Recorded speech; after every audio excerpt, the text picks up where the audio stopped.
What I'm going to talk to you about today is a topic I'm personally really passionate about, and that is how do we build organizational capabilities at Philips to drive transformation.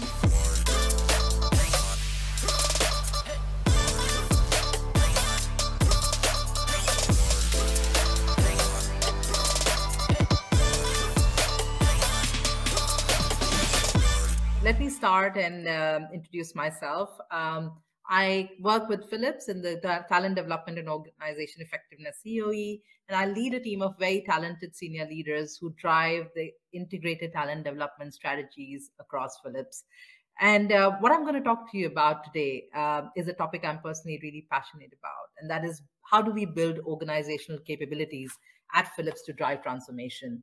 And I am passionate about this topic because I really firmly believe that as HR professionals, if we position our talent, leadership, learning strategies in line of the critical capabilities that our organization needs to compete in the marketplace, I think that's where we spend our time most effectively and make the most impact to business success.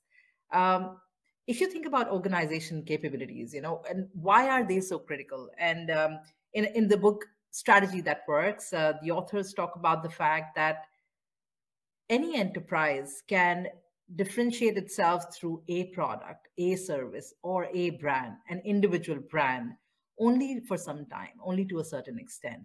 But it is the company's ability on a sustainable basis to create the ways of working, the ability to sustain and continuously create products, services, and brand experiences that continue to delight customers. That's the differentiator. That's the true differentiator, and not just one brand or a product that you launch. And that's where I believe HR adds most value. So moving on, and I hope that topic interests you. I'd love to share today our experience at Philips of building capabilities. And I'll zoom into one example, which we've been working on for the past 1 year in a multi-year journey. And I hope it adds value to your capability agenda or your talent development agenda. So Philips, right? We've been around for 130 years, and the focus has always been on improving people's lives. Innovation has been a very, very core focus and core capability of Philips. We do it well. We started with the incandescent light bulbs in 1891, but we've moved on to groundbreaking innovations such as the VCR, the cassette recorder, right? And we continued our journey into consumer electronics. But we've been reinventing ourselves always. And now we're actually focusing on healthcare. So those of you who know about Philips and you've been following us, we are truly on a journey to transform Philips into a health technology leader, which also means we are shifting our focus from selling a product to really selling solutions, which is a huge difference in the way we work. We're also moving from one-time relationship with our customers, where we sell a product, we get out of the place, we get the invoice, to really building long-term relationships because we offer solutions and not just one product.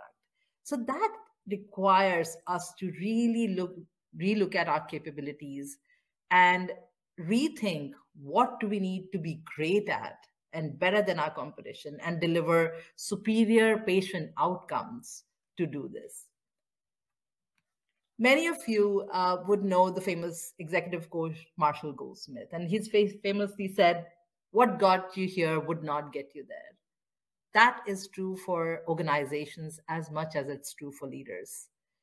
And this is the moment that we really, like I said, rethinking about what do we need to be great at. As part of that whole story, how we do this is really linked to our strategy planning process, right? How do we really identify critical capabilities that are critical for our business success? It is hardwired into our strategy process.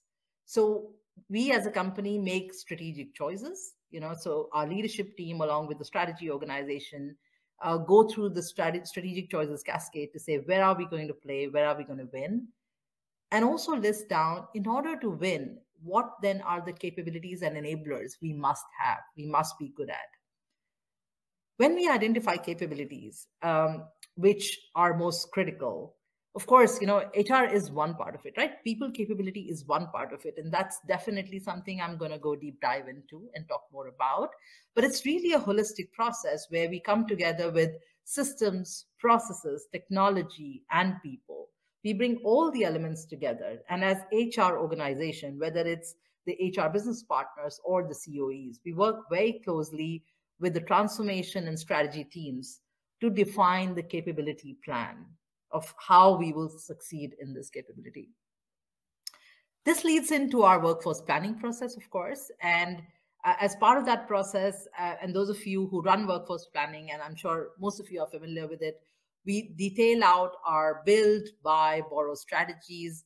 We define the positions that add disproportionate value to our strategy execution and the most value adding roles. We also quantify and qualify the people capability gaps, right? So we define where do we want to go, what is our benchmark for each of the elements of the capability, and what's the current gap. And at a high level, we then look at our holistic plan to close that gap, which includes, like I said, buy, build, borrow strategies, and then implement and track progress. So this, as an overview, is how we link our business strategy, translate it into capability strategy, of which people strategy is a part of it. And this is how we define our people capability strategy.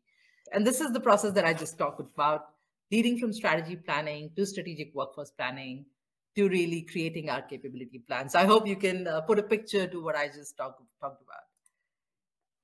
Let me zoom into informatics capability, right? And this is the example that I want to walk through with you, and really keen to hear your comments, questions, and also ideas, right? Because I really believe capability building is a multi-year journey, and we've just started on this capability for this year.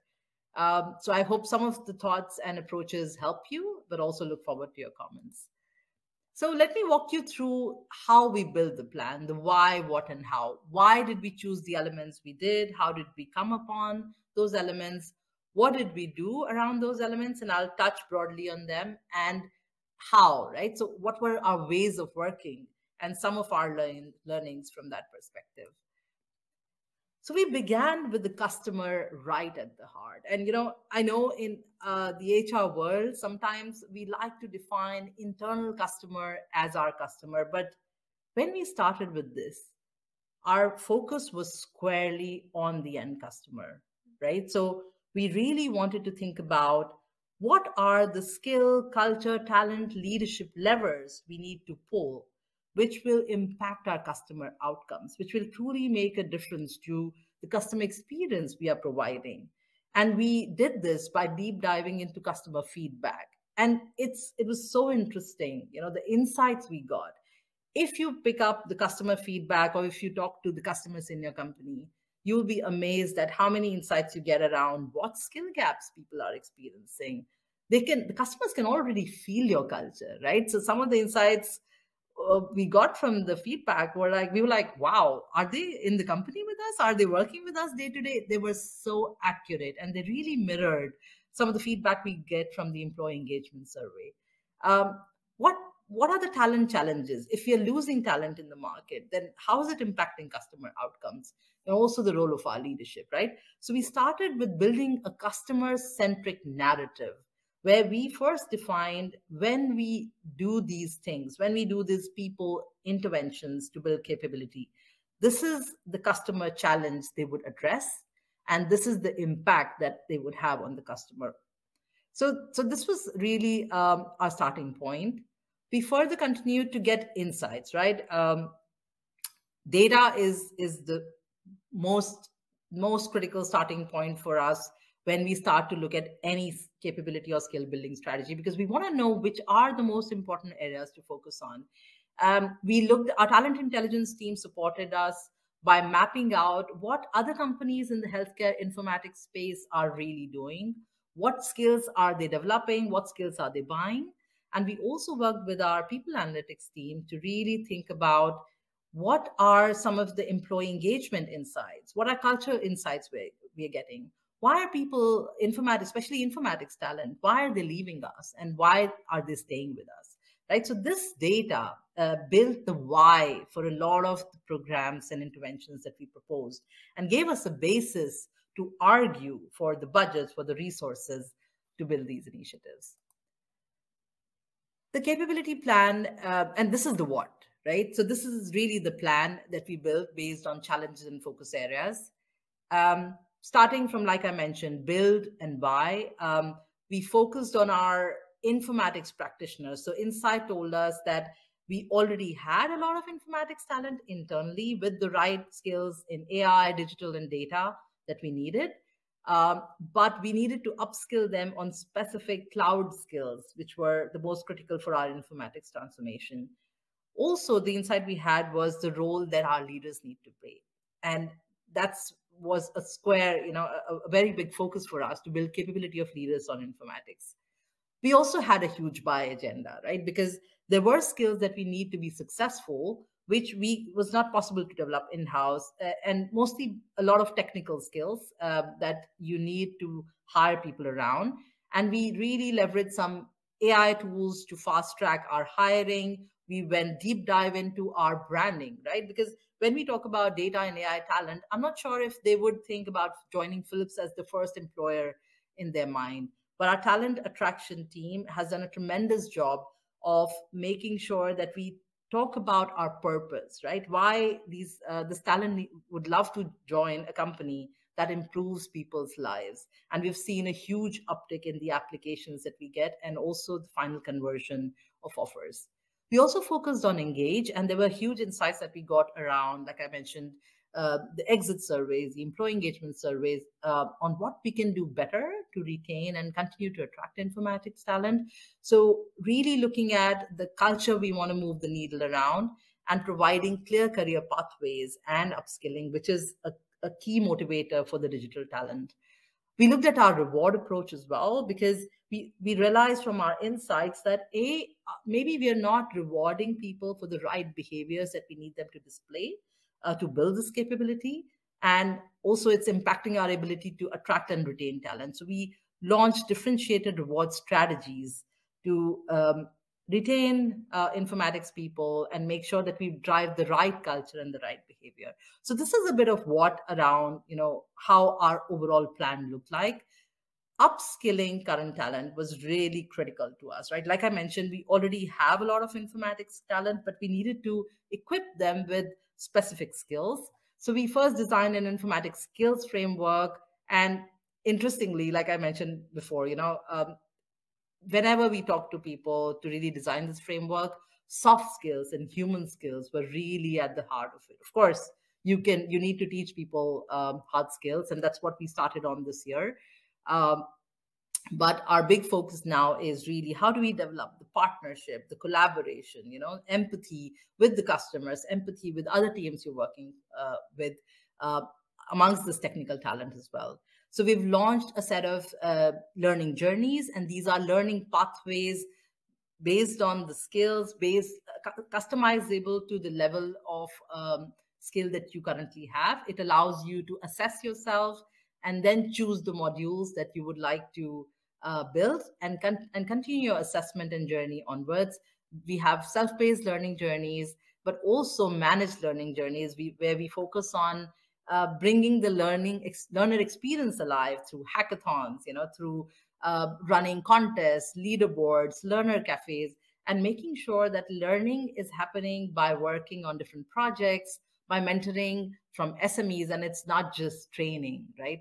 Like we talked about. So this is a big part of the journey we've started on for multiple segments of critical roles across the enterprise, for innovation talent, for sales talent, and product marketing talent, but also upskilling all of Philips. So, if you think about digital literacy, if you need to really leapfrog into digital transformation, you need to make sure all roles, all functions have a certain level of digital literacy. And that's the approach we took. So we are focused on making sure all of 80,000 employees of Philips come up to a certain level of digital understanding and informatics understanding, which is critical for us to really leapfrog into this capability. Leadership and culture are some of the key enablers, right? And this came up in a big way, like I mentioned, from customer feedback, from employee insights. And there are two leadership personas that we thought about. One persona is, of course, the informatics leaders, and these are the leaders who are driving the transformation and how they come together to drive the culture and the momentum that we need. So we got these leaders together in something we call the Philips Informatics Movement, and they connect with each other and build their skills and the plan to really take this cultural movement and multiply it across the organization, focus on ownership and end-to-end mindset, on agile working methodology, and the customer focused approach that I talked about. We are great innovators, right? So we are more innovation led sometimes than customer led, and we really want to take the lens of beginning with the customer first. We also want, like I said, we also want to ensure all our 80,000 people come along the journey. And we are on a mission to enable all leaders across Philips, whether it's in finance or HR, to come up to speed and build their informatics knowledge. And we launched a series of informatics dialogues for leaders, where we are bringing external experts, internal SMEs together in a series of dialogue, sharing experiences, building skills, and learning from each other's failures and successes. So these are a couple of initiatives that we started this year. We're continuing to iterate, progress, review these, and we'll continue the journey next year. And how, right? So how did we really approach this whole capability building this year? One is we leverage design thinking to define personas so we can sharpen the problem, right? We identified pain points, like I said, of informatics talent and also informatics leaders. What are their challenges of making this transformation happen within Philips? What do they encounter? And we sharpened the initiatives and the metrics to measure them to the pain points of the persona. And you see some of the metrics there. For example, with the volume of technical skills talent that we were hiring, onboarding was a big pain point. And we had to quickly scale up our onboarding efforts, make it digital, make it role-specific onboarding journeys, and enable a strong onboarding experience. So this is a sample of how we leverage the persona and pain points to really drive the initiative and measure the metrics. And lastly, we really worked with the agile methodology. And we at Philips, we are not yet working agile in HR, and this was one of the first experiments for us. It's been really interesting, and in my experience, it really enabled us to move with lightning speed through all of these initiatives. Like I said, we started beginning of this year in March, and we were able to impact so much. Actually getting a lot of great feedback from the business leaders driving informatics. We worked in sprints of 3 weeks, after which we would do a demo with our internal customers and get feedback, iterate, and continue to deliver while having quarterly planning cycles. And that's worked really well for us. And we are now kind of spreading that experience and the joy of working agile and the ability it allows you to really get live feedback. Sometimes in HR, we want to really go to the business with a perfect product, right? Because we want to build credibility. We want to show up as people who really know their space. But this really allowed us to get, like I said, get feedback early, look at our products from the lens of the customer's experience, and continue to improvise. So some learnings along the way. Like I mentioned, beginning with the customer impact was the most powerful aspect for us. And I'm so happy that at the end of the year now, we're able to report out all our metrics and achievements with the customer lens. I don't profess to say that, we've actually made the needle move for our end customer experience, but at least we are on the journey and we are measuring the NPS. We're looking for elements and feedback to continue to assess how we're doing. Identifying metrics you want to impact early and building them into the design helped us a lot, because a lot of this work that we did needed, like I said, resources, team members, budgets, right, which we needed the business to support us with. And once we showed the needle movement in metrics, and like I said, we built them into the design, it allowed us to continue showing success, or sometimes the not success, right? The unsuccess of, I don't know if that's a word, of an initiative. And then we could change it already in our sprints. My experience also is that measuring capability progress is complex. It's complex to measure if you move the needle on overall organizational capabilities, because people capability and the talent, learning, leadership, rewards is just one part of it. So much of it depends on our systems, our technologies, our processes, and unless all those levers move, it's hard to measure an impact, and that remains a challenge, and we continue to work on it. It was a great experiment with agile. My learning also is that agile does not mean no planning. Sometimes people confuse agile for chaos and on the fly, but it actually forces you to plan more than you would in a waterfall scenario. And last but not the least, it's really a journey. Capability building could be multi-year, but in my experience, if you can focus on the right outcomes, build quick wins, it really gives you the impetus to say, we are really helping our organization in succeeding in the marketplace. Well, that was brilliant and very insightful, Charu. So thank you very much. And I've seen already some Q&A coming in. So I'll have some questions for you, and I think it's great. We've got a good 6 minutes. So again, people, if you want to use the Q&A tab, and the first question that I'll have for you is: did Philips uncover that they had to invest in technology as well as people as part of any of their capability plan? And what were the key challenges of implementing multiple capability plans at the same time? That's the first question. Thank you. And I see this is from Emily Pollard. Great question, Emily. Yes, so what I showed you, and I think some of my slides did not show in the time I wasn't able to share the screen, but the people part was just one part of this overall informatics capability.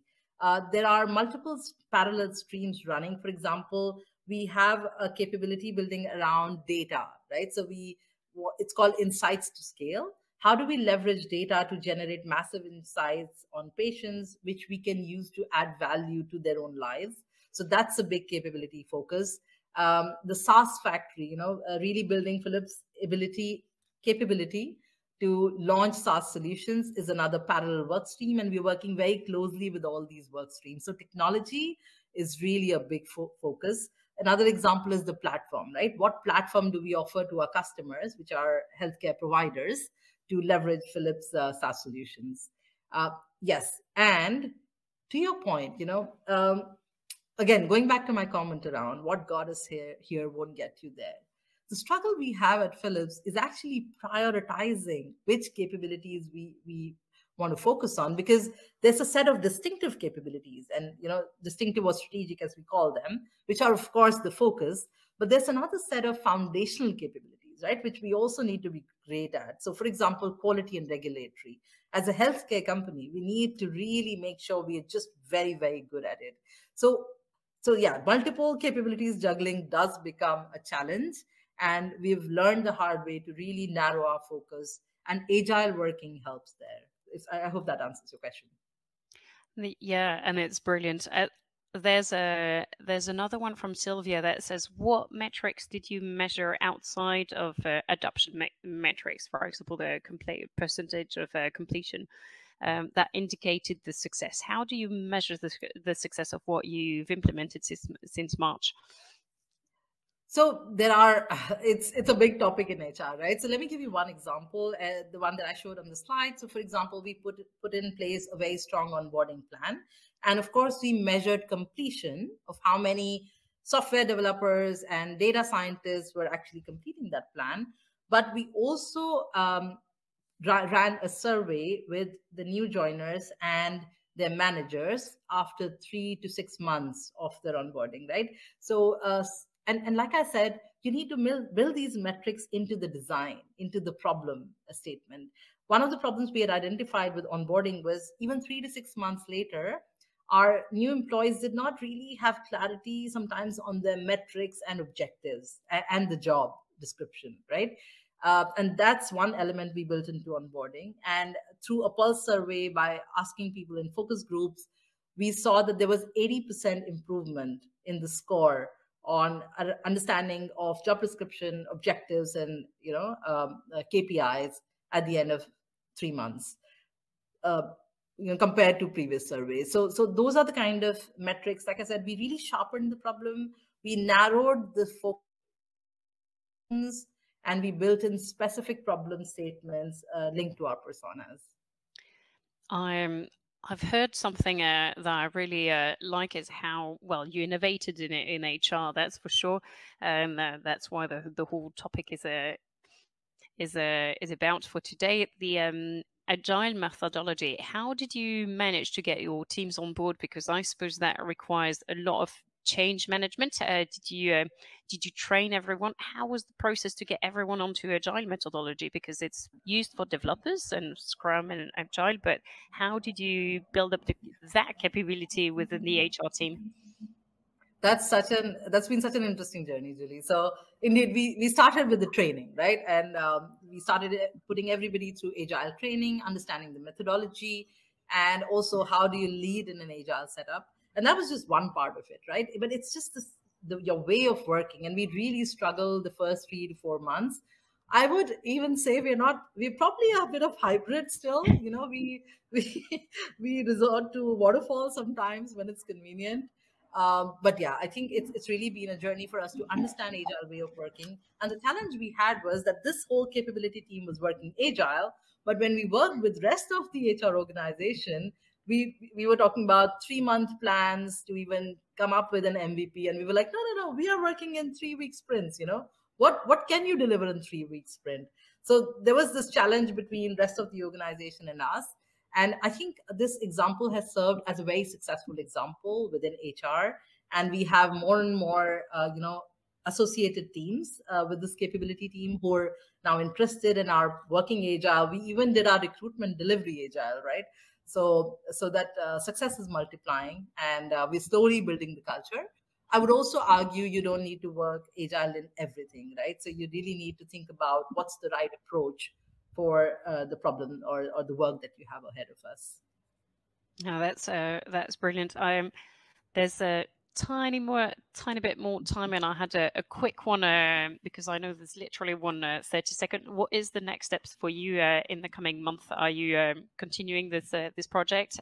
What are the in a few words? What are the main steps? So we are taking the year-end time to really come together. And as I said, we built a narrative around the customer, right? So that was our white paper on what are the customer problems? What are we planning? How are we planning to solve them? What will we do? Right? So we are re-looking at that in light of new customer feedback. And in the beginning of next year, we will come together for our quarterly planning and really, kind of look at what initiatives do we want to continue? What should we sunset? How are the company's priorities adjusting a bit, and define our focus? But the skilling agenda continues in a big way. Those are some things we've invested for multi-years. Onboarding, I would say, is a bit lesser, because we've onboarded most of the talent we needed. But the leadership and culture piece is something we are really doubling down on, and for continuing the transformation. That's brilliant. Thank you very much, Charu, for being with us today. Have a lovely rest of the day. You can obviously tag along because now I have to get Loïc Michel, who's the CEO of 365 Talent, on stage. Thank you so much, Julie. Thanks, everyone.